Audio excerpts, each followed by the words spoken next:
I don't, you'll lock me in. The handle's not on the other side. Yeah, I bet you would and all. Stop it. Sorry, I got shut in the office on the weekend. I was here on my own. The handle just kept spinning. I know. I had a pen. I found a pen knife, and I had to undo all the screws on the handle and then change the spindle. Oh my god! Wow. And he hasn't put it back on yet. So you took it off. How come he has to put it back on? Yeah, exactly. Took it off, you put it back on. Yeah. I can, but it still won't work if I put it back on. I'll work out what ain't working. No, sorry about that. Sorry about interruptions. No, that's right. We'll keep that in. We're all human. Yeah, well, we keep it all in.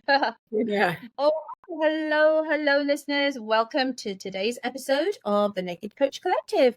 We have Ian, B, and myself, Darshna, and we are going to talk all things accountability today in coaching. Absolutely vital, and for so many reasons. Let's get going. Ian, you chose this subject as this topic as a subject for one of our podcast episodes, and Yes. Can you give us a little bit of a rationale behind that and what it means? Yeah, sure. So, the reason for choosing it, we needed something to talk about. So, why not? I saw it in the notes somewhere. That might be something worth talking about. That might be something worth talking about at some point. So that was basically the reason. There's no official reason behind it, just that. So yeah. Okay, all right. And okay, so what does it mean?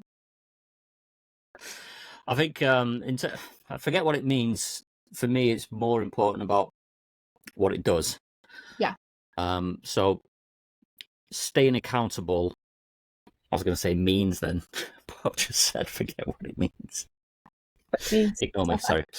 So staying accountable is important because if you're not staying accountable, you're not following through on what you've promised yourself, not what you've promised your coach, not what you've told your coach you're going to do, but what you've told yourself you're going to do and what you've committed to yourself that you're going to do. And I think it's quite important when you go through with your coach and you come away with actions and homework, so to speak, that you've got to do and that you've discussed and agreed with your coach.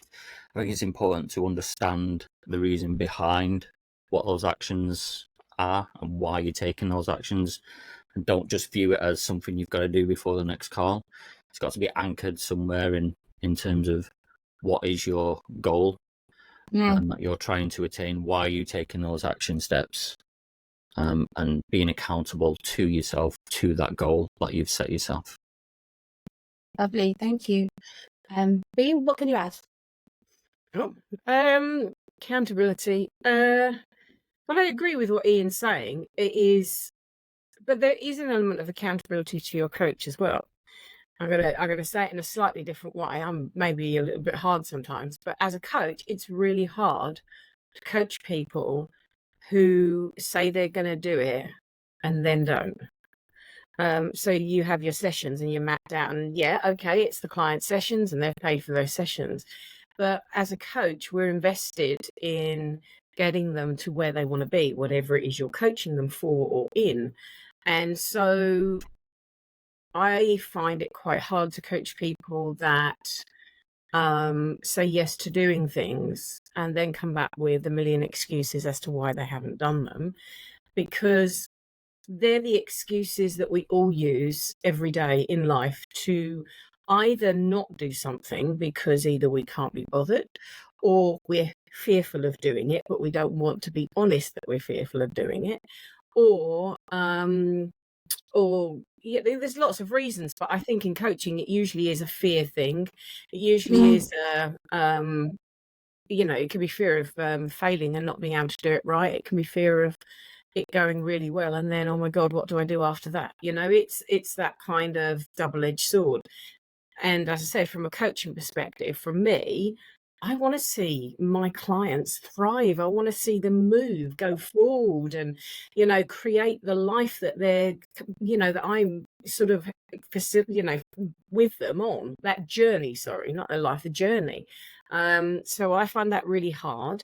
But there is accountability to yourself, because As much as I think all of us as coaches give support outside of our coaching sessions, we don't just chuck you out of a coaching session and say, "Oh, I'll see you in 2 weeks' time." And we will always be there to support, help, encourage, etc.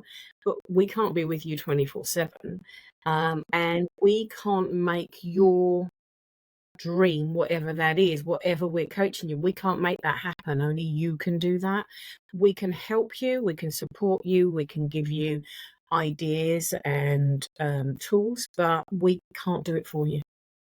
No, very good. Yeah. And as you were talking there, I was thinking, well, actually, you know, sometimes people come to you and say they haven't done the tasks. And actually, then you've got to look at it and say, well, maybe it was the wrong task. If they're, Absolutely. maybe Yep. it's the wrong goal. Mm. So putting accountability tasks, put accountability features into a goal and action for that session, for that week or 2 weeks or Mhm. whatever it is. It's important to make sure that the goal is right in the first place.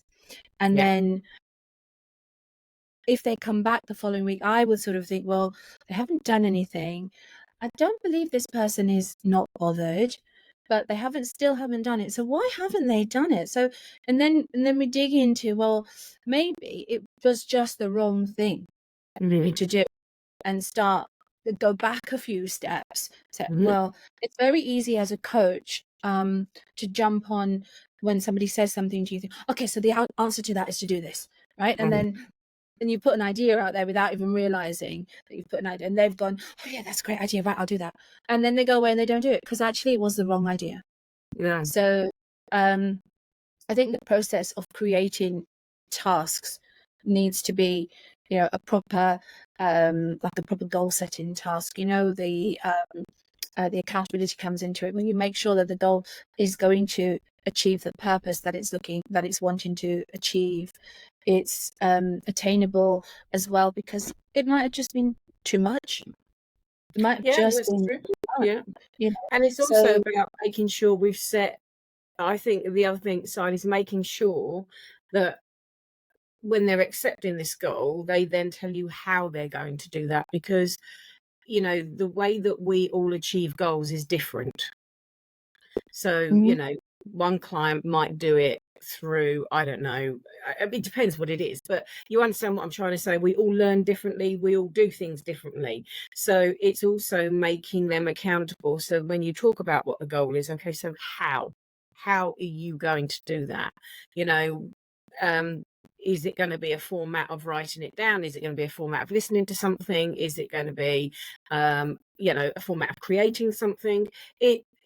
Yeah, I think that's quite important as well, is the onus goes back on them, because there are so many ways to achieve goals, but only the right way. The right way Yeah, is the only person who knows that is the client, not us. yeah. I mean, we did goals, did discuss goals a couple of weeks ago.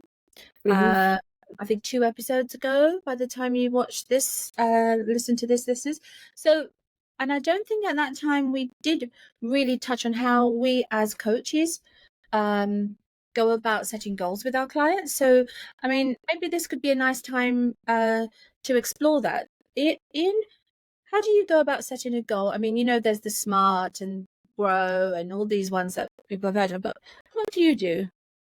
Yeah, so now I'm really kind of focusing now, excuse me, with the kind of slight pivot in what I'm doing, where I'm focusing more on the dream side of things and the dream building. I'm getting a lot of questions of, well, what's my next steps? What do I Right. do next? What actions do I need to take to get that dream and to build that life that I want to live and a life I love? So there's kind of I think it's four maybe, key elements that we go through. So we understand what the source of their goal is. So what are the steps you need to take towards your dream? What is your dream? So you need to come from your dream and understand what that is, to enable you to kind of move forward from there. And then what we do is we ask them, what are the steps you take to serve your vision and dream in the area of whatever that may be. So, for instance, if you're looking more into health and wellness or your career or whatever it is, what are the single steps you need to take and list them all out? Mm-hmm. And don't cut anything out, no matter how ridiculous it sounds. Just write absolutely everything down. And the reason you don't cut things out is because you'll just start to get on a roll with the individual steps that you need to kind of take and the actions that you need to take, and then you look at sorting through them after you've got at least 20 we go through. So sort through all those. Can I just clarify for a second? Is this after your client has already told you their dream? Yes, sorry, yes. Right. Yeah. Yep. Right, okay. So then we essentially get them to sort everything out. So choose at least 2 to 3 items from that 20 that really kind of fill you with excitement, because you know it's moving you in a direction towards your kind of dream life or goal. And then you set the priority of those 2 or 3. Yeah. And then we just schedule them in then. And then we make sure that if they do come up with any distractions or fear at the time, so if they're distracted at the time that they're about to come to do their particular action that we've agreed on, we get them to essentially stop and hit a pause for a moment and just think about what they're doing and say, do I want to do this or do I want to do this? Do I want to go and do the laundry or do I want to take a step towards my dream life? And so it's about trying to catch yourself in the moment when you're about to choose something else rather than taking that action as well. So we kind of just go through that kind of high level framework, and then there's other little things that we do as well, which we can go into more tips as well as we talk through. But So you get them to pull out lots of ideas, you prioritize the ideas, and then you give them tools to go off and achieve 2 or 3 of those top priorities of ideas. But how you hold them accountable, I mean, this is just my understanding of what you said, how you hold them accountable is that you give them prior resources to make a decision that is going to move them forward on their goal, rather than going off to do the laundry or whatever it is. So they're already pre-conditioned to know that these sorts of things will come up, yes, and this is how you handle it. yes, exactly that. Yeah, preempting those moments where they're maybe getting distracted or maybe they're dissuading themselves through like things like, oh, I'm not really good enough to do that, or I've not quite got the qualifications just yet, so I'll hang fire on doing that. So we kind of give them the tools to notice when they're doing that and then how to overcome them in those moments so that they then go and take that action. Right. So that does come back to accountability, where they are literally just no excuse then, right? Is that what happens when they come back? Yeah, exactly. Yeah. And if they then don't do it, then we just kind of reassess their commitment's the wrong word, but reassess the dream and make sure that it is, we kind of go through that again and just make sure that it is fully aligned. And then, we kind of then just hit the pause button and then just say, right, okay, so let's dig into why you didn't do it. If the dream and vision that they have is fully aligned and like, yes, it's absolutely inspiring and yes, I do want it. But why didn't you take that action? It's like, well, I thought this and I know you gave me the tool to do this, but I still didn't do it anyway. So it's about just digging further into why that particularly was in that particular coaching session. Fantastic. Thank you, Ian. You're welcome. You're welcome. B, how do you set goals with your clients and how do you hold them accountable? Well, I'm not doing exactly dream work, so mine's a little bit different. So what I'm doing is basically helping ladies release their inner rebel, as I call it. So what that is it's about kicking back against self-imposed limitations and societal norms. So basically, at the beginning, the first thing we have to do is introspective work, so looking inside. Okay, looking at what their self-imposed limitations are, and also what their societal norms are that they're following, but they don't want to follow, or they're not enjoying it, or it's not working for them. Okay. So the first part for me is about breaking out, first of all the things that they're conditioning themselves to believe. And that's the essence of it. It's what we condition, and women do it really well. They condition themselves to believe that they need to do or be or behave or a certain way. So a lot of my first bit of the work with clients is introspection. It's about getting uncomfortable with yourself, because actually it's about not just going, oh yeah, well, I do that. Why do you do that? And then it's not just the surface level stuff, oh, because you then have to go deeper. And in terms of the way of doing that, so then pinpointing the most, probably and it can be the amounts are different, but the things that are holding them back the most, the things that are keeping them stuck, the things that they feel totally fed up about. And it is that fed up, I don't want to do this anymore, but they don't know how to get out of it. Okay. So then we go on to sort of similar to Ian, that is a discussion about what could be the first step to breaking that up. What would be the very small first step? Because what I do find with the type of coaching I do, you can't do a big leap. Okay. You can't suddenly change something that has been ingrained in you for, and I work with women sort of 30 upwards for 30 years. It's really hard to just flip the coin and not believe it or change it, even though deep down you don't want to be following it anymore. It doesn't serve you, it's not working for you. So my goals are more about taking the really like the stuff that's really holding them back and building small steps. But the idea being is that we discuss what the first little step would be. What would they feel comfortable with, first of all? Because if you get them to do one comfortable step and they go, oh, I've done that, that's really good, and that makes me feel good, then you can push a little bit harder and a little bit harder, because it does get harder. But it is, in terms of, it's just setting that. And I try and do it because I see my clients every 2 weeks. I try to be realistic with their time, so knowing what their timescales are, whether they work, whether they don't, all of that. And we try, like I get them to commit, but what I will then say to them is, have you got enough time in the next 2 weeks to do that? What potentially will stop you doing this, So again, it is pushing the accountability back to them. But then my accountability is to be able to read them and know whether they really think they can do it, or whether there's an underline that goes, well, I think I can. Because, well, I think I can is very different from, yeah, absolutely, I can do that. I've got the time. Yeah. Oh, yeah.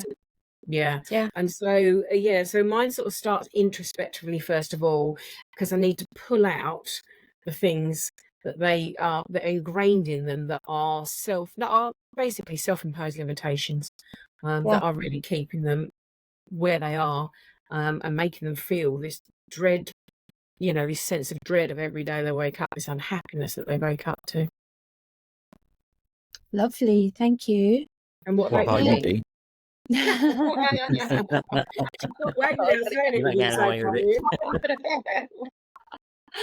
Oh, well, I mean, I definitely do the prioritizing and laying it all out on the table, because I work with people who have got a lot going on, and are a lot of it is confusion, a lot of it is how do I prioritize this when everything seems so important? So before we even go about doing any actions, or there's got to be some prioritizing of what's important and what's not important, and letting things go, which is often very, very hard, because along the lines of what you were saying, this has been ingrained with them. They are so ingrained that they have to do certain things, that the world will fall apart if they don't have dinner on the table at 6 o'clock. Or these things, it's hard to pull out of. And also, just because you're working with somebody who wants to get I'm working with somebody who wants to get clarity in their life. It doesn't mean they have to give up those things, because they may feel like this is what they've always done and this is what they feel like they should do, but they also may feel like this is what they want to do. So this is why it's important to go through and have the session, have the cards on the table. Where is it all? Lay it out, move it around. This is more important than this, and do a sort of a time analysis as well, because often I'm sure, I don't know what the figures are, but most people do let a lot of time go doing nothing or scrolling or so doing a time analysis, making sure that what their productivity is at a level that they want it to be. And then we think about, right, again, I am a small steps kind of person as well, but it really depends on the client, because sometimes they just want to make a big leap. And I encourage people to move at their own speed, and probably just a little bit more. So, are you ready for a next step? Are you ready for a next step? Is a question that I ask quite a lot, and I find that they're so empowered by having taken that smaller step before, that they're ready to take on one or two more steps. And accountability tools that I can use, I use trackers, for example. So if I'm working with somebody who is, sort of thinking about a healthy lifestyle, then a tracker for how much they're consuming and or moving and that sort of thing. Tracker's good. A lot of self-reflection, in journaling. So that could be another tool, accountability tool that I use, or that I offer them to use. And I kind of think it's really important as a coach to not keep on their back. Not keep, but just check in every few days, however is appropriate, and keep them motivated, because ultimately they can't, when people come to us, they know what they want, they know what they need, often they even know what to do, right? They just don't have the self motivation or push or what it takes to do it. Human beings are clever. And everybody does know what's good for themselves somewhere deep inside. So we just need to keep checking in on them and feeding back as often as they need and require.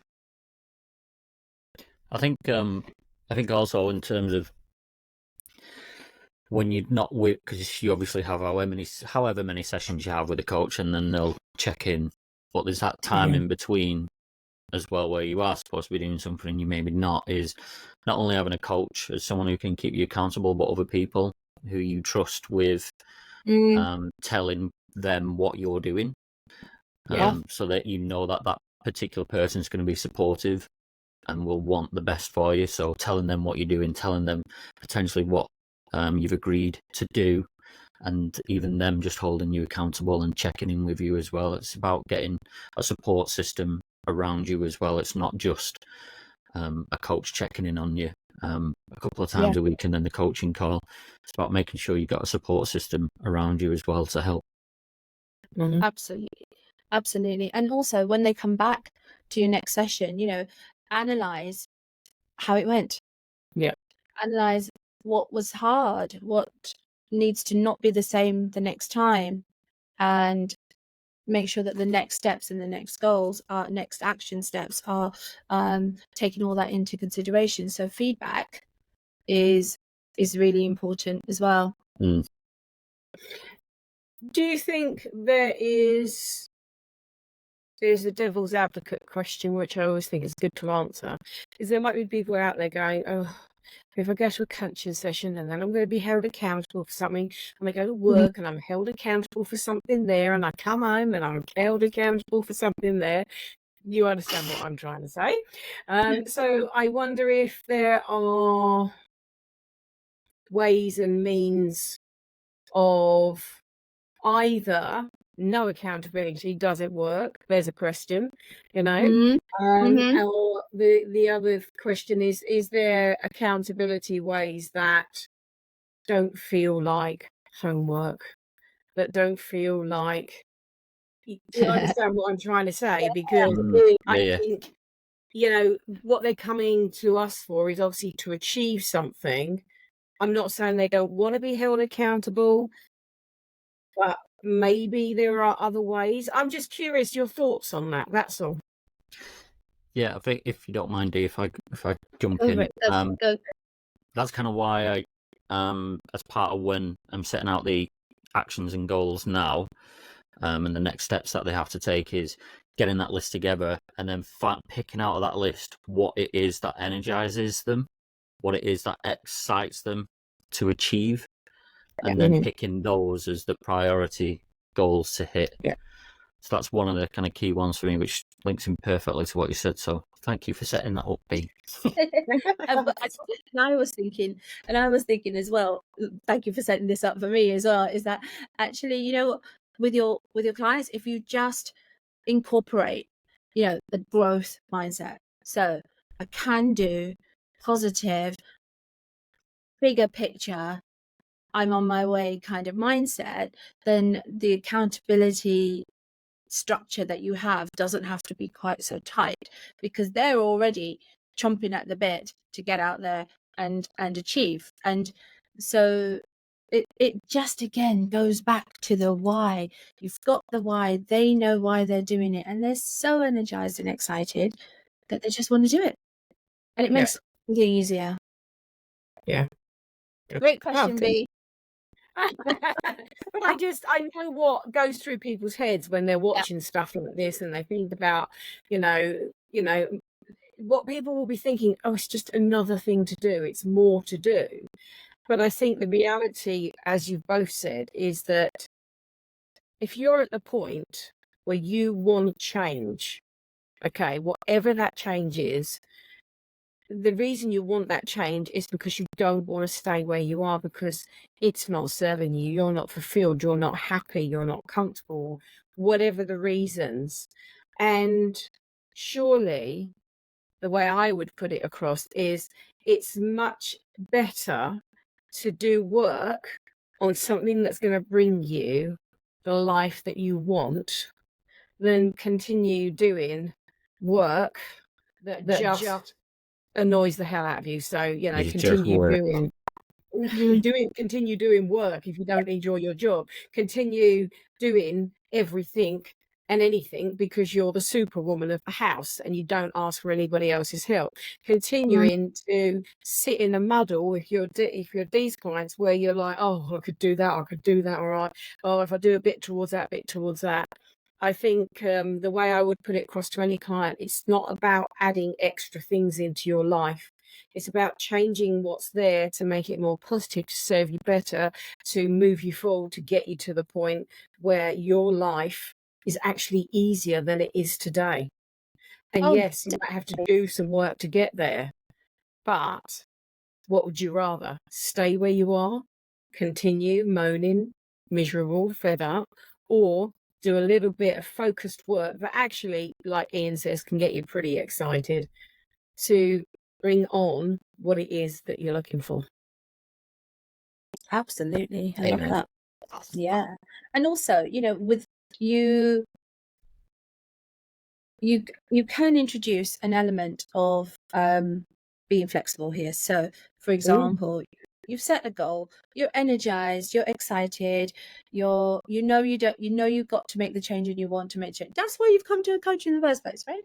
So but I think there is an allowance for being flexible if the flexibility is justified, because nobody wants to waste their time. No. I don't want to waste my time. I don't want to waste my client's time. And I'm sure they feel the same way back. So, but if we say, you know what, sometimes you have to look at a situation and say, okay, that probably would have worked better if we'd done it like this, and have a bit more flexibility. I think that's perfectly reasonable and acceptable.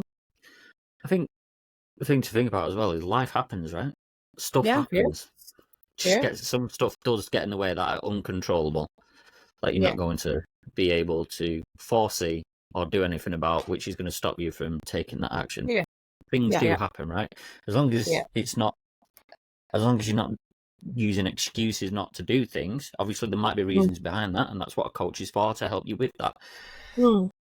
But things happen. There's no need to feel guilt, because I imagine some clients feel very guilty for not doing things that they've committed Yes. to, even when there is absolutely valid reasons for not doing Yeah. it. Is right. So it's like there's and no then need it to feel hassle. guilty about that. It's like stuff Mm. happens. It's Yeah, okay. and then But there's the also session. the other yeah, and the other side of that is you've got that where people feel guilty because but they've got reason. But also people who come back frustrated because something stopped them that they had no control over, and they're frustrated. And then it's a case of, I mean, we talk about growth mindset, but actually having an open mindset is really important on your journey as well, because it will take twists and turns. We'd all love it to be A here and B here, and that's direct and nothing happens. But the reality is A's here and B ends up a little like this up here.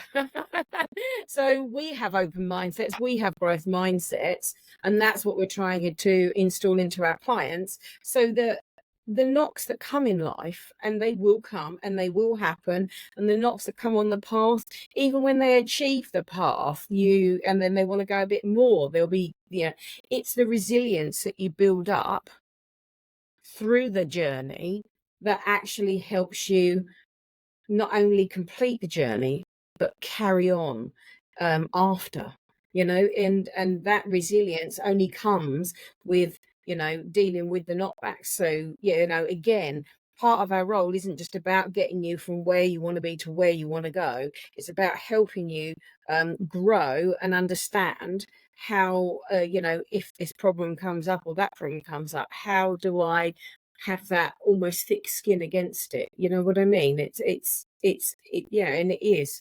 And I think that's part of our role is, clients will come to us.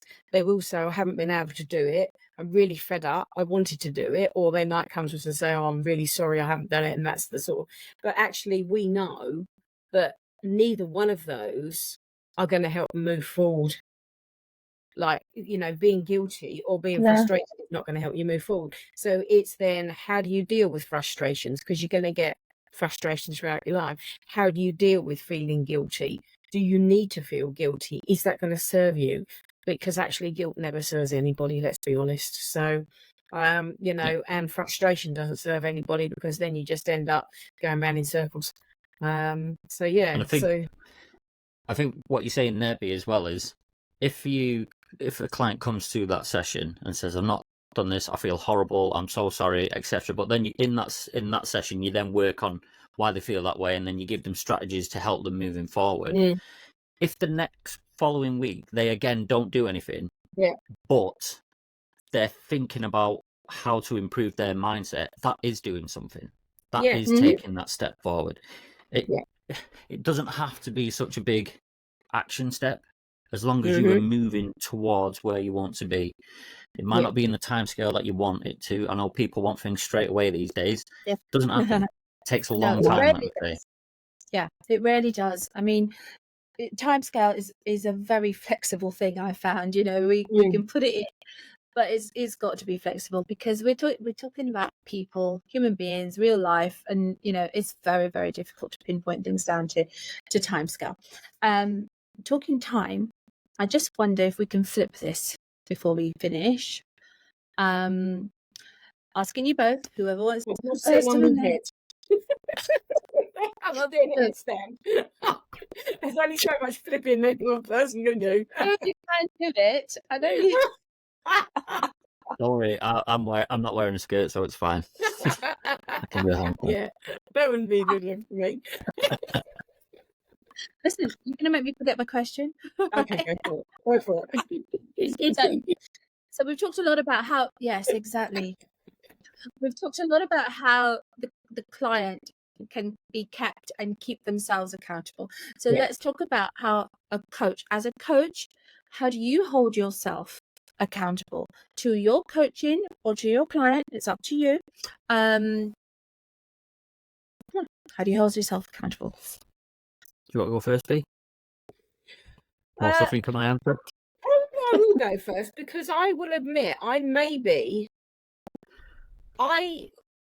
was very, very accountable in the beginning of my becoming a coach journey. Very held myself accountable. Ian held me accountable all the time, which was great. And if I'm being honest, because my journey is sort of done the snake, I suppose is the best way I can, I haven't been so good of late of keeping myself accountable. And I've been really bad at doing what I tell all my clients to do, and that's ask for help when you don't know, or when you're not sure, or when you need someone to give you a literal kick up the arse. And I haven't been so good at doing that because I always worry that people are so busy, which is a bad trait for a coach. But as I say, and I started to fall back into that, and then I picked myself up and said, hold on a minute. This is not good for you. You need help. You've got so many people around you, and I am lucky that I have you guys and I have other coaches around me that, if I say I need picking up, I need help, I need to understand, I'm not doing so well because I'm not keeping myself accountable, so I'm drifting from what I'm supposed to be doing, you'll all offer to come in and give me a little kick up the arse. And I actually think as coaches, I don't think there's any one of us that doesn't, we all have coaches, but I don't think there's any one of us that will ever go through this journey for as long as we're here when we don't need extra help, when we don't need extra accountability, because it's hard to keep accountability when things get tough. Whether that's your personal life interrupting your business, like what you're trying to do, whether that's your working personal life and you're trying to launch, it doesn't matter.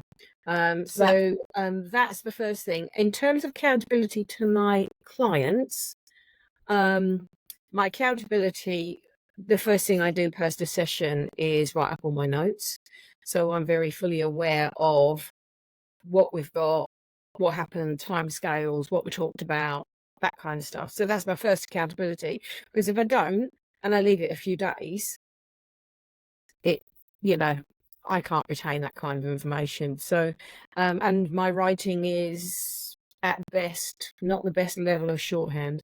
So that's the first thing, my accountability. If I've said I'm going to do something on a certain date, check in with them for a certain reason, like sometimes there's things happening in their lives, or even if I haven't said it, but I do want to check in with them because I know there's something really big happening to them, then I will obviously diarise that so that accountability comes up and says you need to do X, Y, and Z.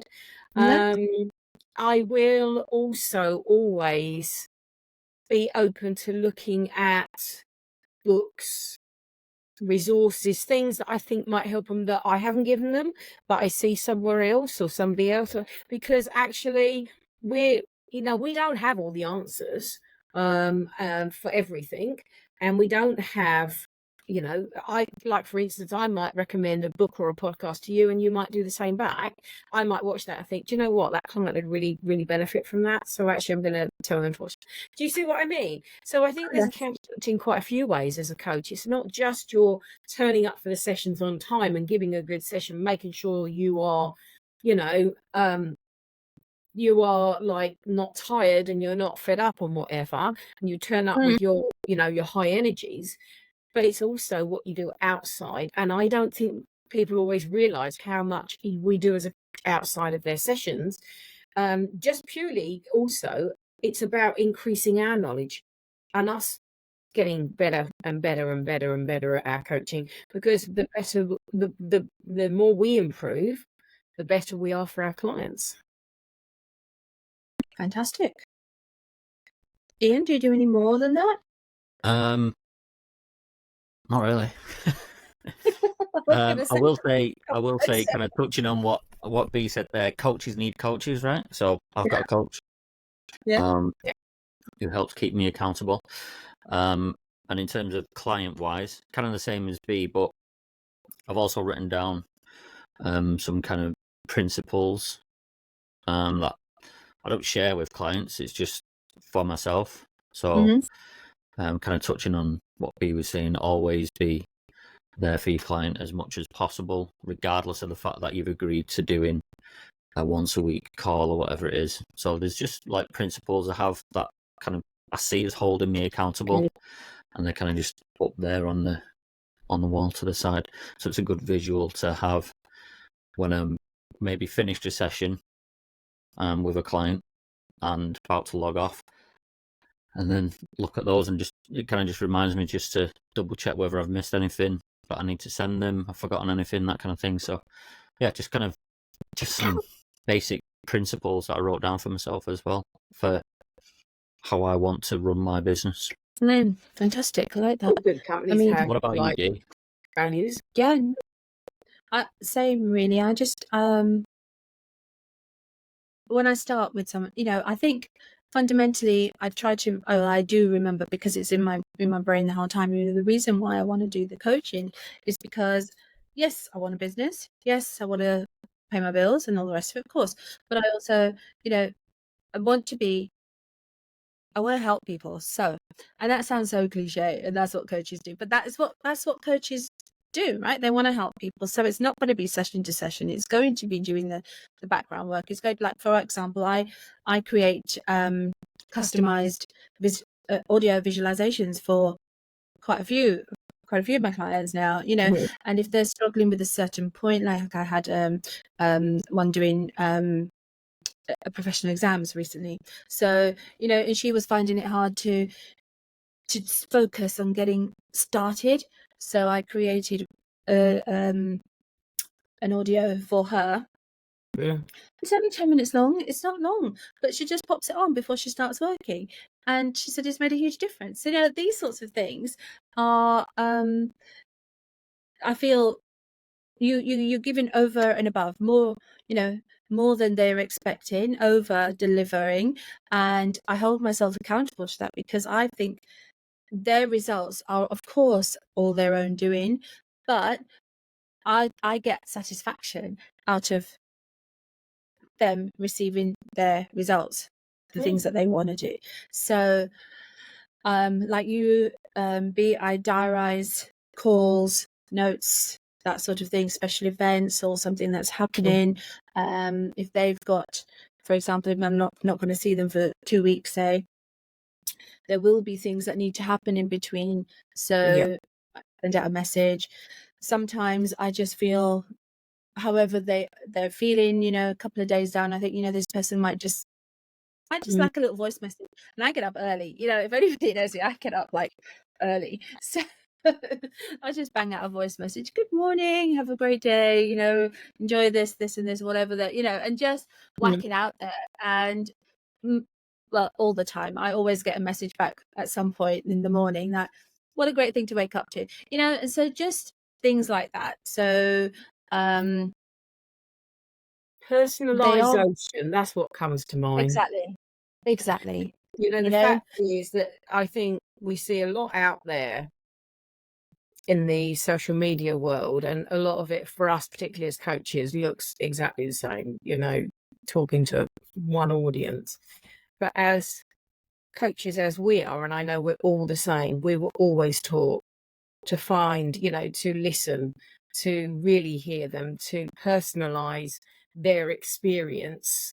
And even though we coach in certain niches, the clients that come to us might want something slightly different within that niche.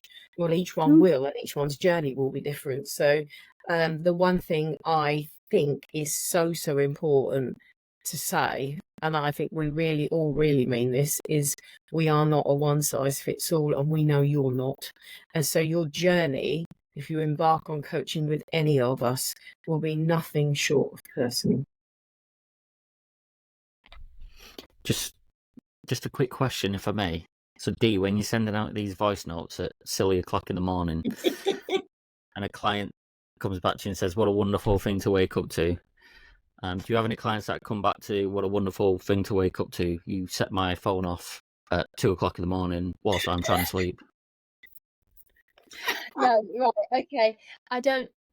I kind of know their times as well, right? So I don't send them out necessarily at 6 o'clock in the morning, right? Sort of, there is a reasonable o'clock. I know if they're a morning person. I know what sort of time they're going to get going, right? You know, it's all about that personal service. You know, I kind of. There's some annoying people out there that I'd like to do that to, though. There are some I send messages to. Silly o'clock. I always know if the phone goes off fairly early and I see it and it says naked coach, I always know it's Dee. You know, come on, Ian is quite an early bird as well. Let's face it, we the pair of us can do about 20 messages before you guys are even up, right? Yeah. It's I'm an early bird. I'm up at 5:30, but I'm up at 5:30 doing my self-care. I'm not working. Yes. That's the difference. See, and also I don't have my phone on ping, ping, ping, so it's on silent, and I just. Yeah, mine's on silent, but it's still vibrates on my bedside table. I don't have any of that. I just have it sort of there. I don't know what's happened to it because it's kind of like a bit of a surprise as well. You know, if you're doing something and you're not looking at your phone. This is, I mean, this is completely unrelated, but I like this. So, for example, if I'm driving and I'm doing a long journey, like, you know, if I go to my parents, it's a long way. So I like putting my phone away, and then when I get there, it's like, oh gosh, it's been 2 hours. Like, oh, let's see all my messages. It's a little bit. And no one's messaged you. Then she just.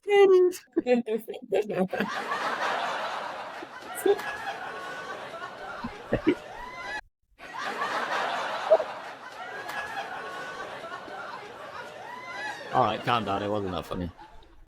I there was one time when we changed the name of the group, the WhatsApp group that we have, by the way, listeners, to the Naked Coach Collective. When I get a notification on my phone, I'm sat next to Nicola. I think sometimes, I wonder what she thinks that notification is, because it just says the naked, The naked. and then it doesn't. It can't fit any of the other words on my phone, so it just pop up that says the naked on my phone. I'm like, did you see that? Does she wonder what I'm doing? Totally. Well, haven't you told her? Honestly, Ian. Well, yeah, she knows it's called the Naked Coach Collective, but you know, she can't see Coach Collective on there. Ah, all right. So I just obviously wonder. more to Ian than meets the eye, right, B? Like Dolly, yeah. Oh my goodness. Any parting comments, guys? We're gonna wrap this up very soon. Now, even. No. No. I'm done. So I think we covered quite a lot. Well done, everyone, and that is a wrap. Listeners, for next week's episode, we got a guest interview with Carl Sandland, who he's currently working with, and we all know from our days in accreditation. And we had a good chat, me and Carl. Lads' night in. Without any beers, unfortunately.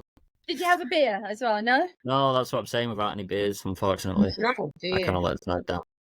that was a sorry He show. was not happy. I bet he wasn't. Oh, let's try that one. That was a bit inappropriate, Did someone wasn't say a it? joke? Why did you do that, Ian? Did someone say a joke? I will just point out, listeners, I don't do any of this because I have no controls to do it with, or if I have no idea how to use them. Around. Right. Okay, guys, let's wrap this up. Okay, everybody, here we go. All in. Thank you for listening. What are you doing? I'm trying to remember. Be there, be naked, aren't we?